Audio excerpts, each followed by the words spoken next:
What's going on, Gotcha Gang? Kawaii50 here with another FGO video delivered to you from my sweaty computer chair. It's so hot, but we have to get this video out before the 3rd anniversary begins in earnest. And what are we going to talk about today? Gang, it is buff season, which means it's time to talk about strengthening quests. But before I get into it, we're going to break it down by the 7 days, 2 strengthening quests a day, 14 total strengthenings. Why don't you go ahead and like that video? Why don't you go ahead, leave a comment. If you have one of the characters in this video, you're honor bound to do like one of those things. Maybe even share it with your friends. I don't make the rules. But enough of me rambling on in this heat haze stupor. Let's talk about all of the servants that are getting buffs and what buffs they're getting. So our very first day is Fate Stay Night themed, people, and we are going to kick off the first day with Artoria Pendragon.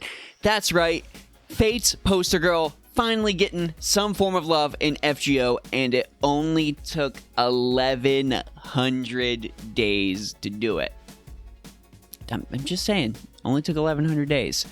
So what is important here is that her instinct skill, her terrible instinct skill, is getting buffed to Radiant Road rank EX.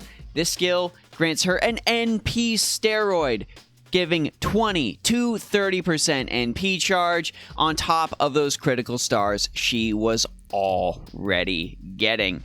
Gang, this makes the king a fantastic farmer now. No longer do you need a limit broken kaleidoscope. No longer do you need that Merlin in your front row. You can just go ahead, regular old kaleidoscope. If you got this skill at 10, max limit broken imaginary element is fine. She can finally go ahead and farm on top of getting those critical stars. Really, gang, this was sorely needed, and I am very happy for all of the Artoria fanboys out there. You deserve this.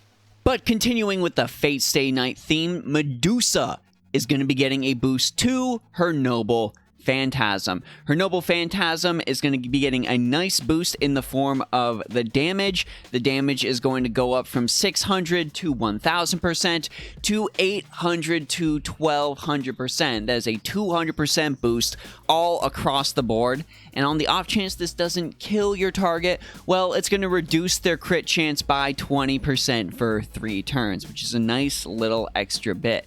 But wait, there is going to be a bonus to the overcharge effect as well. You're still going to get that crit star generate boost for 3 turns, but instead of a 20 to 60% boost, that is going to be a 50 to 100% boost. That is very significant, especially in this upcoming era of the quick type meta. Honestly, good boost for Medusa. I'm really happy to see a 3-star servant, a very popular one at that, getting some love.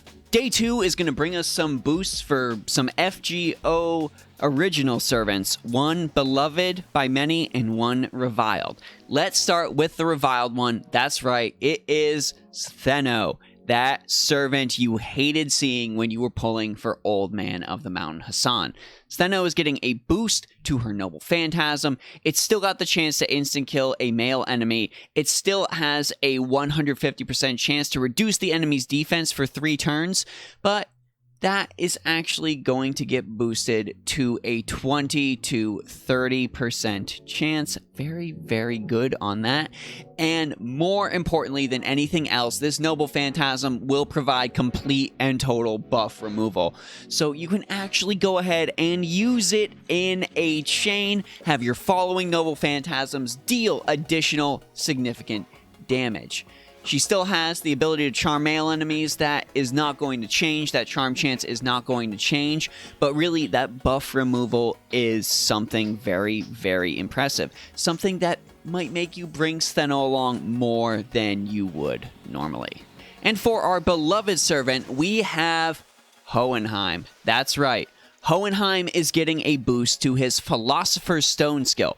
Normally, this just grant an ally Guts one time for 3 turns, a 1,000 to 3,000 HP Guts though, so it was a pretty significant boost. But now this skill gets the ability that totally takes it off the chain and has led to tons of people, including Hohenheim, in their Challenge Quest teams.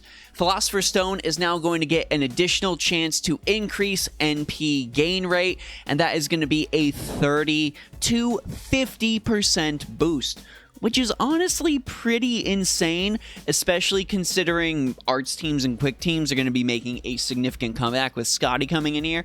I know a lot of people on JP tend to use Hohenheim as sort of a budget addition with Skahawk Scotty because he's able to just jack up that NP gain rate exponentially and lead to NP loops even if you don't have the potential for the double Scotty. So keep this man on your radar, people. Now he just needs an animation update where he doesn't just shoot orbs at everyone. Maybe someday.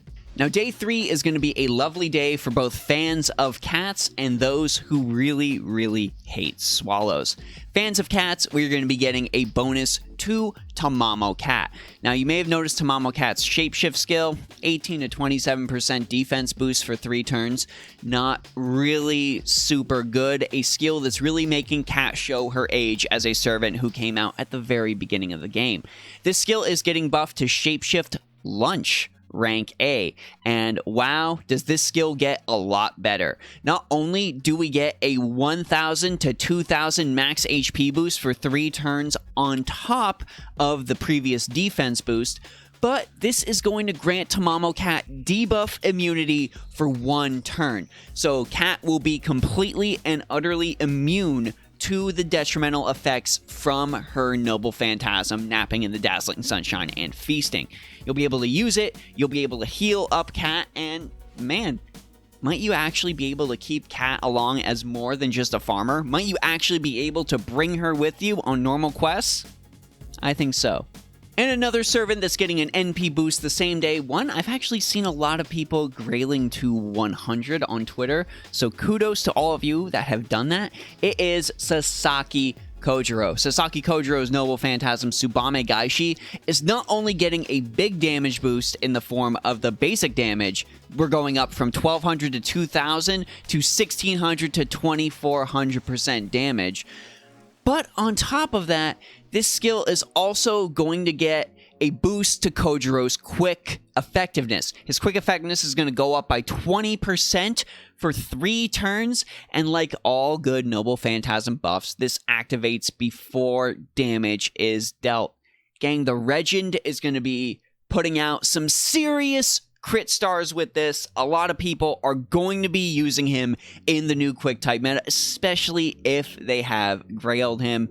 Do not count this Slayer of Swallows out just yet. This man still has some surprises left in him.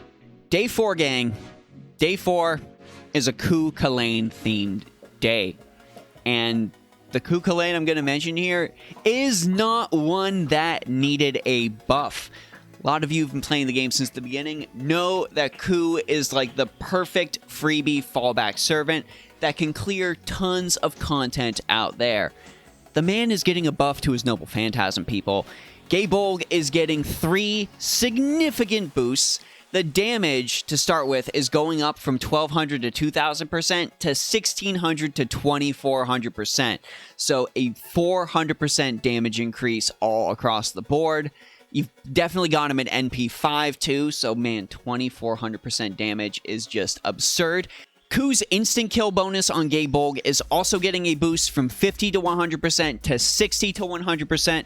Now remember everyone, since that instant kill boost is based on overcharge level, that's just going to be at 0 overcharge, a flat 10% increased chance to instant kill. Absurd. But the craziest thing about this is Ku is going to get sure hit on Gaybolg. That's right, everyone. It made absolutely no sense that Gaybolg didn't just automatically have sure hit on it. It's supposed to ignore causality and actually hit before the spear is thrust, because that makes a ton of sense. But Gaybolg is getting sure hit. You're going to be able to pierce right through that evasion and cackle as your Ku continues to destroy challenge quests for you. But Old Man Caster Ku still has a couple of surprises under his belt as well. The first servant to join you at the end of a singularity of his own volition. Bless that man's heart. I really need to max ascend him because it's been a very, very long time. Wicker Man. Wicker Man is going to be getting a Buster performance boost by 20% for 3 turns, which activates before damage is dealt. So, a damage boost akin to what Sasaki Kojiro, who we previously mentioned, is getting. And, of course, we're getting a flat damage increase on top of that from 300 to 500% to 400 to 600%. Little bit of a boost, but it is that Buster performance boost that is the big star of these upgrades. He's going to be dealing more damage with his AoE, people. Might have a better reason to take Kucaster along on those farming quests. Not as exciting as some of the other stuff we've mentioned, but still, much needed buff. Now, gang, the first servant getting a buff on day 5 is one that I am personally very, very excited about because I have been using her with Reckless Abandon in Lost Belt 2. She has just been an absolute blast to clear that whole Lost Belt with, and I am talking about the Nurse of Steel, Florence Nightingale. And it's Nightingale's Nurse of Steel skill that is getting a buff. That HP recovery, still there, but on top of that, Nurse of Steel is going to grant the ally it's used on debuff immunity 3 times over the course of 3 turns. It's also going to grant that ally instant kill immunity 1 time over 3 turns. Maybe you're fighting Old Man the Mountain Hassan. Maybe you're fighting Chulainn. I don't know what you're fighting that's going to instant kill you, but your ally is going to be fine. And with the low cooldown on Nurse of Steel at rank 10, we've only got a 5-turn cooldown, and both of these abilities lasting for 3 turns. It's going to be very, very hard for other characters to put a dent in your main attacking servant.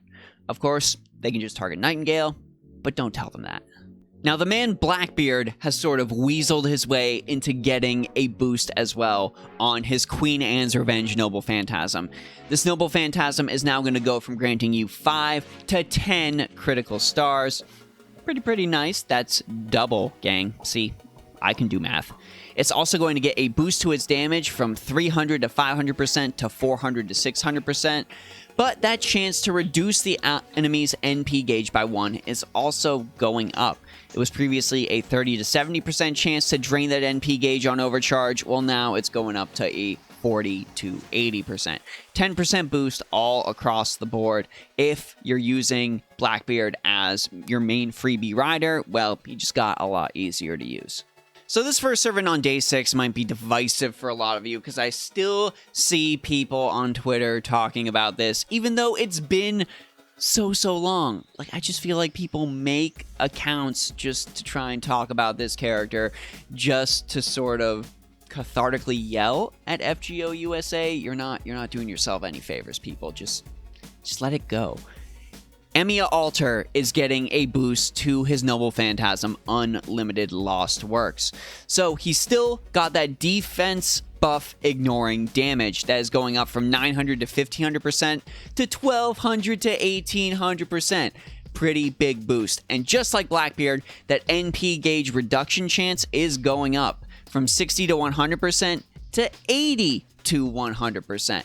So you've got a much better chance at base to reduce that NP gauge. You don't really need to worry too much about overcharge to get that off.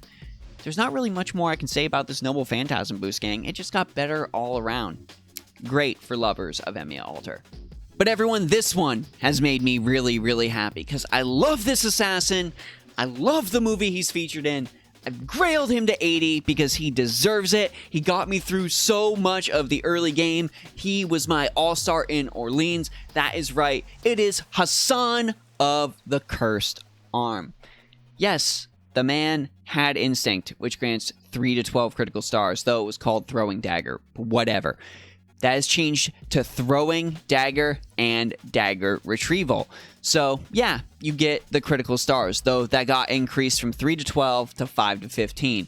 But on top of that, he is also getting a star region that next turn of 5 to 15. So you're getting all those stars on the first turn, and then you're going to go ahead and get those stars back to use on your next servant. You probably use this skill to buff one character's attack, well, your returns are basically going to be double.